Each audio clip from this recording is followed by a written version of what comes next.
Good morning, YouTube, and welcome back to another video. Hope you're all well this morning. Hope you're all still buzzing after the game at Chelsea. I don't think we should get too carried away. Obviously, it was only a draw, but after what happened on the penalty and sending off after 26 minutes, it almost feels like a win, especially with the performance of people like Martinelli. So first things first, guys, if you're new to the channel, please hit the subscribe button below and put a big thumbs up on the video. We're going to go through some latest transfer updates and then look ahead to some of the free fixtures we've got coming up. So first things first, Martinelli, absolutely brilliant performance at the weekend. Even the other night. People are saying strapping down to contract, which I get, completely unbelieve that. One thing about him, though, is I hope people sort of, just keep a little bit calm and don't expect too much of him. I mean, people are already saying he's the next Alexis Sanchez or Luis Suarez. I mean, he's scored 10 goals, he's done really well. Yeah, let's just try and keep calm about him. I remember saying good things about Dani Ceballos at the start of the season, and look what's happened to him. He's done absolutely nothing since then. Which actually brings me on to another point. Apparently, it looks like he wants to terminate his loan with Arsenal and go back to Real Madrid.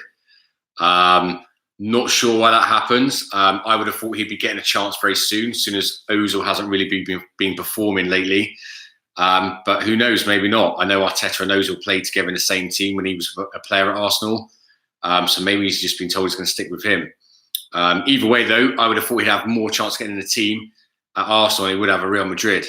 Because I'll be honest with you, I don't think he's good enough for Real Madrid or Arsenal from what I've seen so far. So yeah, also, like I said, with Martinelli, I hope we can keep sort of calm about him.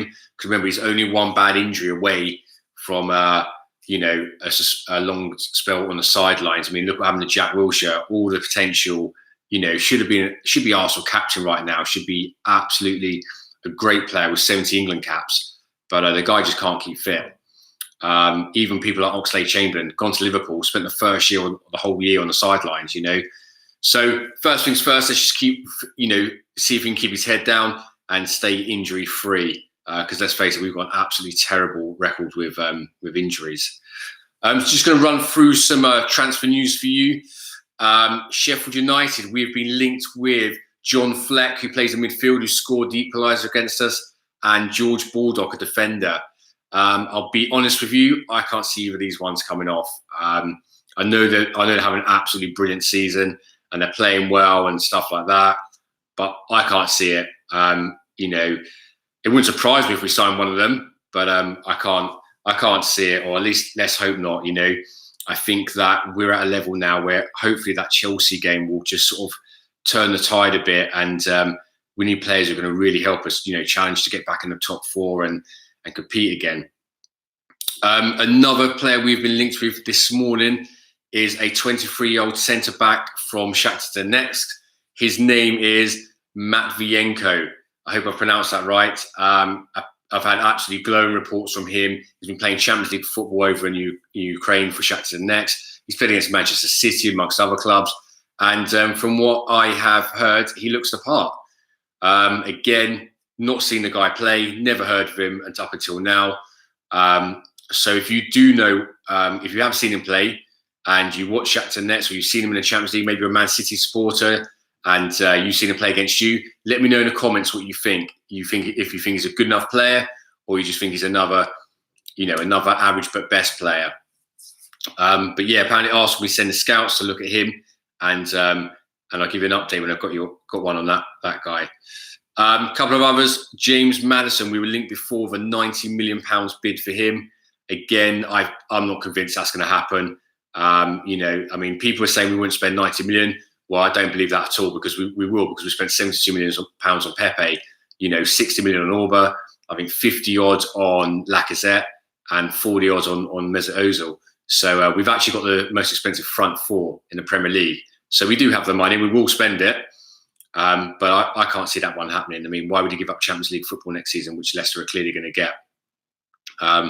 If anything, he's more likely to move to something like a Manchester United or something like that, just because they'll just throw money at him. And one we seem to keep getting linked with is this Brazilian 22-year-old Bruno Guimaraes, I heard it's pronounced. I've heard good things about this guy. Apparently he's another defensive midfielder, which is a plus. At least we're going for players in the right positions. He looks like one for the future. And I don't think he's got any Brazil caps yet, but I don't think he's far off. If we get another player like him, especially in the January transfer window, to go alongside Torreira to really sort of protect our defence, that'd be great. I know Xhaka played really well against Chelsea, especially when he got moved to the centre-back. But let's be honest, he's a bit like Mesut Ozil. He's a few games good, a few games bad. He's just too inconsistent. So I would actually welcome that move. I've not seen him play, but judging on what I've heard from him, I would actually welcome him coming to Arsenal. I think the fees believed to be about £25 million, and I think that's worth a gamble. Especially if we can get him in at the end of this window. Lastly, we have been linked again with another move for Upamacano. Again, as much as I would love to see this move happen, I just can't see it. They are top of the Bundesliga Leipzig. If we paid enough money and offered him enough wages, I have no doubt he would come. But I just can't see that happening. Apparently his value is going to go down to about £40 million in the summer because he will have 1 year left on his contract by then. But by then, 10 other clubs are looking at him and now want to buy him, especially all the top clubs, City, Liverpool, Juventus, Bayern Munich, Real Madrid, Barcelona. So unfortunately, I can't see this one happening. I would love him to come to Arsenal. I think that's a fair one, especially also his centre defensive partner. I think Konate, he's a really good defender as well. So I just thought I'd run through a team of what we could look like in the summer if we get the players in the right positions. And I think this is more realistic. Again, I just can't see people like Upamacano and James Maddison come in. I just don't think it's going to happen, unfortunately. But if we did get Bruno Guimaraes, and obviously Saliba's going to return on loan next season, this is how our team could look like. We could have Leno in goal, Max Aaron's at right back.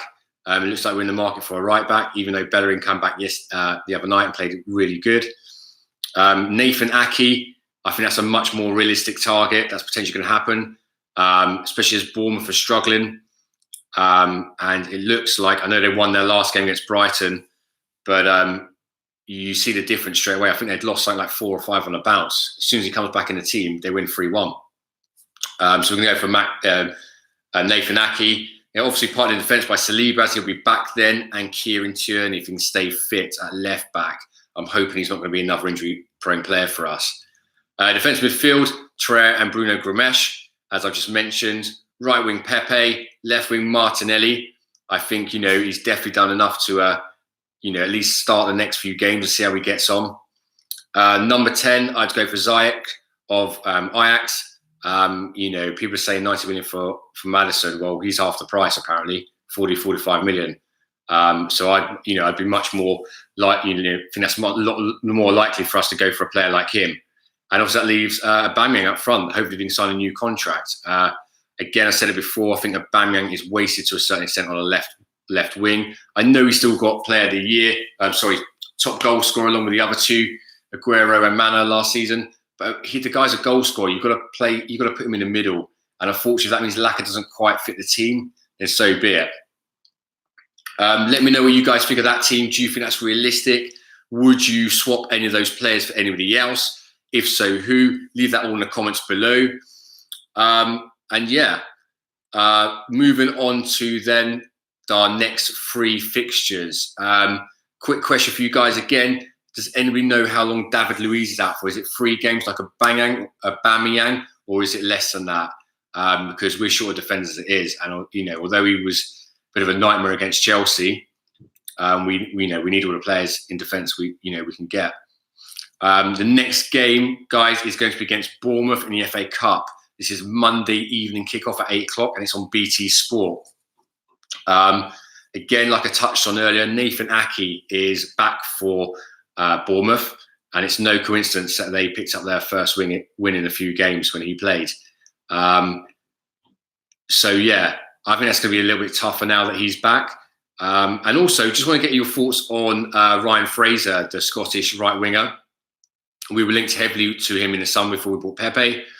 Well, he is out of contract at the end of the season, so he's going to be absolutely free. I know his stats were really good, and I think his assist was pretty high, one of the best in the Premier League. Would you take him in the summer on a free? And if you did, what would happen to Reece Nelson? Would you loan him out? Would you sell him? Do you think he's going to be good enough for the future? What would you do? So leave that all in the comments below. Bournemouth cup game. It's a cup game. It's going to be tough. Like I say, Nathan Aké's back. I think we should hopefully win this one. I'm going to go for a 3-1 win for Arsenal. I think we've just hopefully turned a corner. I know Aubameyang is still suspended for this last game, but I think we're going to win and we're going to get through to the next round. So I'm going to put us down for a 3-1 win on that one. After that, obviously he's back to play again. Hopefully David Luiz isn't suspended for extra games. But then on the Sunday, the 2nd of February at 2 p.m. on Sky Sports, we are playing Burnley away. These sort of teams are teams we should be looking at beating now that we've got our confidence back up. We're a bit better drilled. Aubameyang, like I say, will be back for that game and he'll be fresh. But then having said that, Burnley just turned over Man United at Old Trafford 2-0 last night. So again, I don't think there's any easy games in the Premier League, but I'm hoping we should be able to win that one. And I say these next 3 games, I'm hoping we should be able to win them. Hopefully, if we can, sort ourselves out and not give away any do anything stupid like Mustafi did against Chelsea. And then after the international break, we have got Newcastle at home. I know they've started to pick up recently, and Steve Bruce has got them playing quite well at the moment. But again, at home, you'd like to think we should be able to get past them. That is a home game on Sunday, the 16th of February, 4:30 p.m, and that's on Sky Sports also. I think we can win all these 3 games.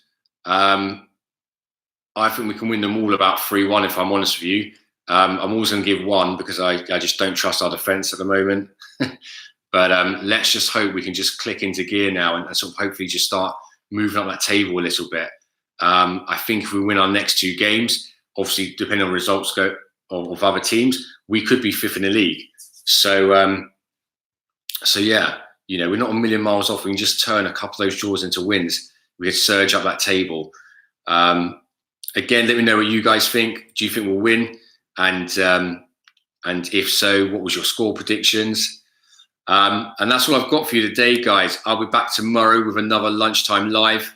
Again, if you're new to the channel, please subscribe, hit the subscribe button below, put a big thumbs up. And until next time, guys, have a good one.